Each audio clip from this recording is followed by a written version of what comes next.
मधुबनी के Lohna high school पर कालिदास स्मृति पर्व समारोह का आयोजन किया गया है। यह आयोजन मिथिला सेना के तत्वाधान में आयोजित किया गया है। वहीं कार्यक्रम को वीडियो अभिलाषा पाठक समेत अन्य उपस्थित अतिथि ने दीप प्रज्वलित कर उद्घाटन कर कालिदास की तस्वीर पर पुष्पांजलि अर्पित की है। इस कार्यक्रम में कल्याण झा और सोनी ने जय जय भैरवी असुर भयावनी की प्रस्तुति से शुभारंभ किया है। वहीं कल्याणी झा ने अपने गायन में सभी श्रोताओं को मंत्रमुग्ध कर दिया है। बता दें कि वीडियो अभिलाषा पाठक ने कहा है कि साक्षर नहीं शिक्षित बने।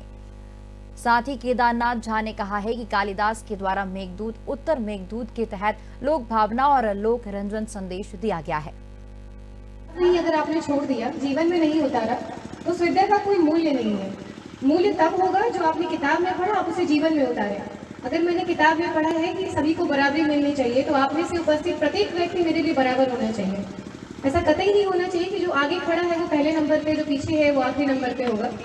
इन द सेम वे अगर आप महिला पुरुष की बात करें तो महिलाओं को बराबरी मिलना चाहिए। जब तक ये शुरुआत मैं अपने घर में ना करूं, आप अपने घर में ना करें, हम में से हर व्यक्ति अपने घर में ना करे, तब तक किताबों में दी गई विद्या और आपके द्वारा पढ़ी गई विद्या का कोई मूल्य नहीं है।